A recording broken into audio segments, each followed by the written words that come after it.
The first humans lived in Africa and almost certainly had dark skin. This was an amazing biological adaptation that our ancient ancestors had inherited.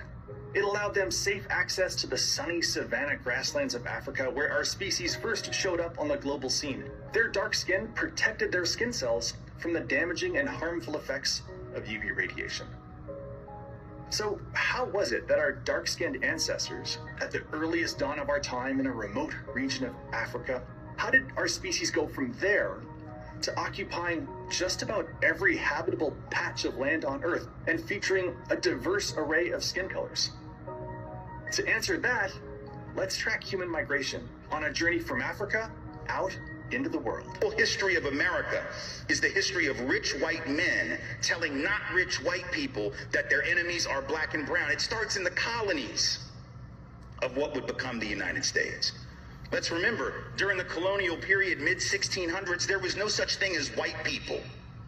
I know some people who are now called white find that shocking, right? Because they think whiteness is real, right? But whiteness was created. Europeans didn't call themselves white. We didn't call ourselves white. We weren't all members of one big happy family. Are you kidding? Have you studied the history of Europe? The history of Europe was about killing each other. That's what we did in Europe. We just killed each other before we figured out there were other people to kill. We just killed each other, right? I mean, that was the history of Europe. The English hated the Irish, right? Northern Italians didn't even think that Southern Italians were Italians. The Germans hated everybody, and everybody hated their ass right back, right? There was no team called white, no race called white, but all of a sudden, in the middle of the 1600s, there was. Why? Why was it suddenly necessary to create this thing called the white race? Well, because rich people can count, that's why. And so rich folks looked around, the ones that owned all the land, you know, in the colonies, the colonial elite looked around and they realized something, that they were heavily outnumbered by African enslaved folks, by European indentured servants who were just one level above a slave, or other Europeans who weren't technically indentured servants, but they were still peasants, didn't have any money, didn't have any land, and they could do the math. They added it up and they were like, damn, we got to figure out a way to split these folks apart from one another or they're going to rise up and take our stuff, right?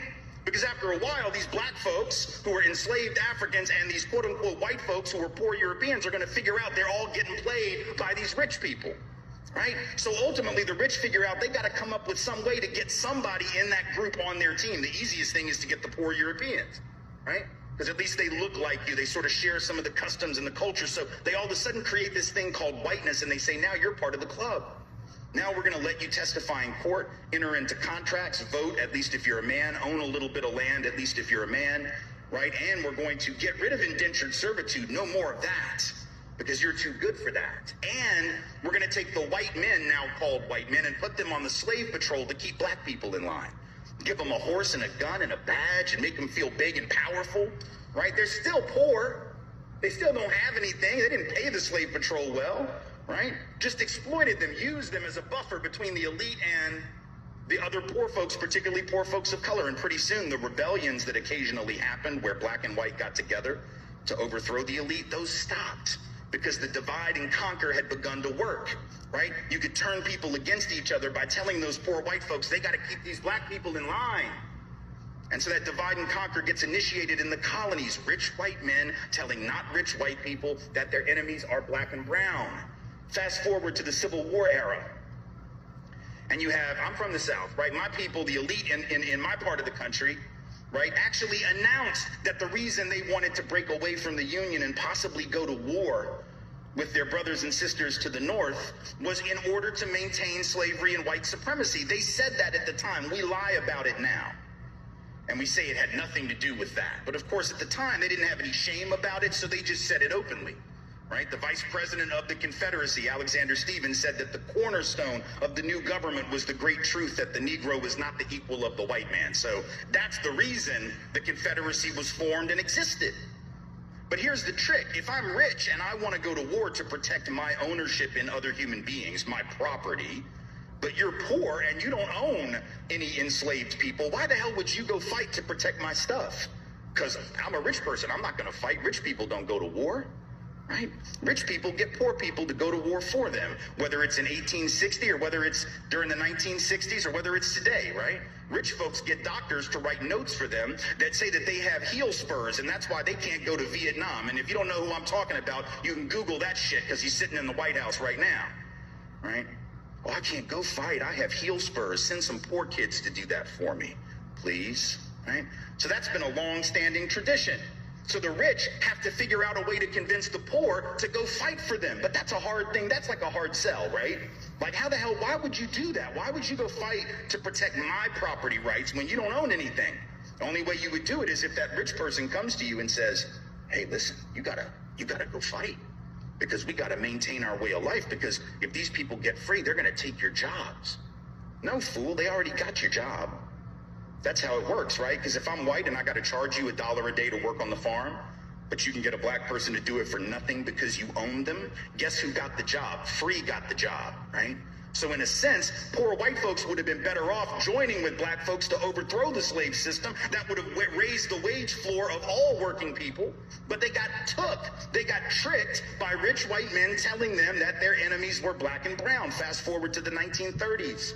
And you have white labor leaders. They're not even the elite, right? The labor leaders are not the elite, but they're the elite within the labor movement. And even they had fallen for it at this point. So they didn't want to integrate their unions. And they would say things like, well, we can't have black people and Mexicans and Chinese folks in our unions because if we do that, it's going to reduce the professionalism of our craft.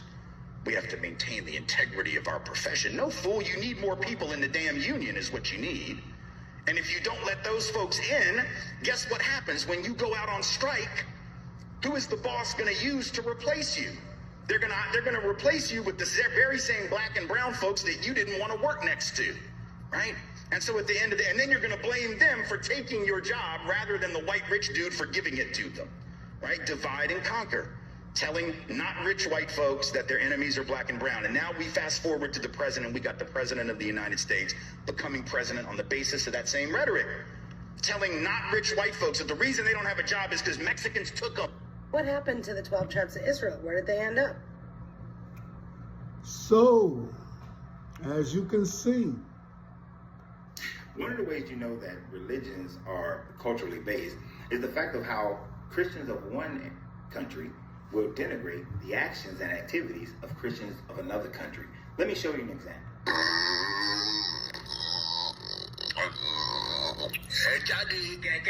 In the name of Jesus. So that pastor believes that he can pull demons out of women by a kiss. Now you notice he's not kissing any men. How about this one?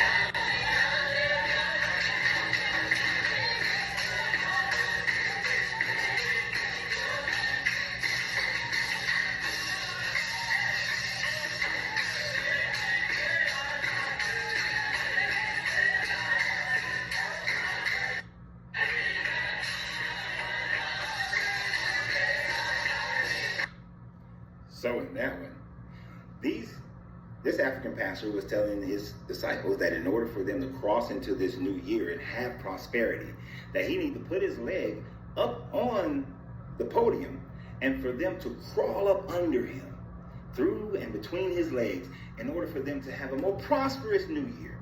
And we know that these pastors every year around the world, this is going to be your year. God's been doing something in you. He's been putting you in the right position so that this year is going to be your year. All those things you've been praying about is going to come into fruition in this year, because this is the year of Jubilee. This is the year that God is going to recognize your faithful service to him. So just crawl between my legs and you will prosper in this year, which the annual calendar is a made-up thing by humans. It has absolutely nothing to do with your God. And even when you look at the lunar calendar, which does give you a closer time frame of the new year, it changes all the time. My new year is every year of my born day. That's my new year. Because beyond that, I do not share a new year with everyone. so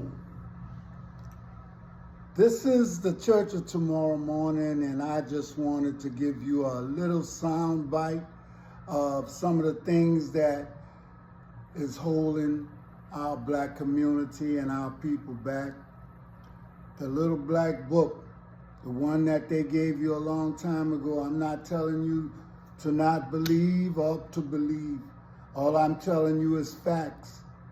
You know, they have you doing all kind of things in these churches. I was going to let it run a little further about what was going on in the churches in America. But, you know, so I don't have to tell you. Till next time.